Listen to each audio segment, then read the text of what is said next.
د لغمان ولایت مرستیال والي وایي د پولیو او شری واکسین تطبیق دی په مرکز او ولسوالیو کې په پوره همغږي او صداقت سره ترسره شي. د عامه روغتیا ریاست له لوري نن د شنبې په ورځ د مرستیال والي په مشرۍ د سکتوري ادارو او د ولسوالیو په کچه د روغتیايي مسؤلینو سره یو ځای د پولیو او شری واکسین لاس ورځنی کمپاین پیل شو. په دغو مراسمو کې لومړی د عامه روغتیا رئیس ډاکټر عبدالمعروف جلیلي له خپلې لوري د پولیو د تیر کمپاین راپور ورکولو سربیره د شری او پولیو ګډ کمپاین په اړه معلومات له ګډونوالو سره شریک کړل. نوموړي وویل چې دا ځل د شری او پولیو واکسین په مرکز او ولسوالیو کې یو ځای تطبیق کیږي. هغه وویل په مرکز مهتلام او ولسوالیو کې به 2,42,000 او 908 له 9 میاشتو څخه تر 10 کلنۍ پورې کوچنیانو ته د شری واکسین تطبیق شي او همدارنګه به په مرکز او ولسوالیو کې 1,58,258 کلونو څخه کم عمره کوچنیانو ته د پولیو 2 څاڅکي ورکړل شي. د شری په وړاندې او د وزن په وړاندې باندې دوه ګډ واکسینونه به ولرو او دا واکسین به له نن نه شروع کېږي په خیر سره د قوس تر 4مې پورې به دوام کوي او د دې تر څنګ په دې کمپاین کې موږ 4 نفري ټیمونه لرو چې 3 به د شری واکسین لپاره او یو سره د پولیو د تطبیق خاطر. دا د لغمان خلکو لپاره ښه چانس دی ځکه چې په عین وخت کې موږ 2 واکسینونه تطبیق کوو او په دې خاطر باندې چې موږ په داسې یو جغرافیه کې واقع یو چې لکه ننګرهار، کونړ او نورستان نه موږ راشارپیر دي هلته د پولیو موږ مثبت واقع لرو. نو دا ډېر د خوشحالۍ ځای دی چې موږ د پولیو په ضد باندې واکسین هم په دې کمپاین کې شریک شوی ده.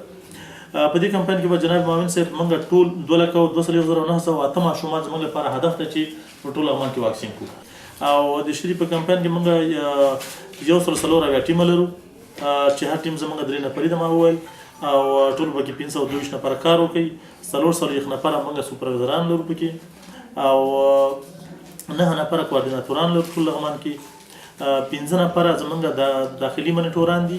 نو دا د شری په وړاندې همدا رقم موږ د پولیو په وړاندې باندې زموږ 1,58,208 ماشومان هدف دي چې واکسین کو په لغمان کې.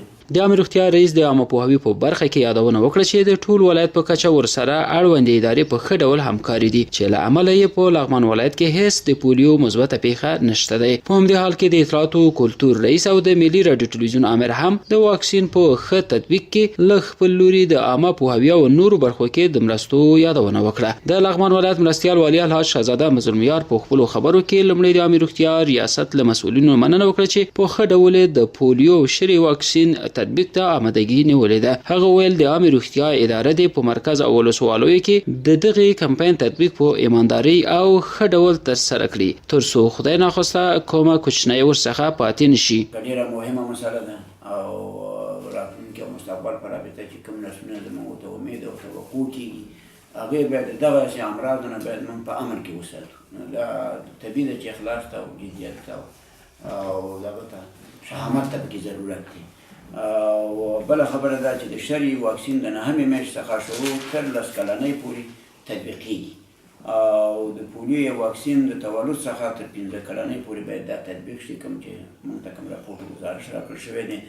نو لارښوونه او سپارښتنه مې دا ده چې د عامې روغتیا د صحي ټیم او په ساحو کې له رضاکارانو سره پوره همکار باید واوسي ټولې مربوطه ادارې تر څو د دې ناوړه امراضو څخه زموږ او ستاسو آینده نسلونه چې مقدمه کې مې وویلي چې د دې امراضو څخه په امن کې باید پاتې شو. په راتلونکي کې یو صحتمند او سالمه ټولنه باید ولرو.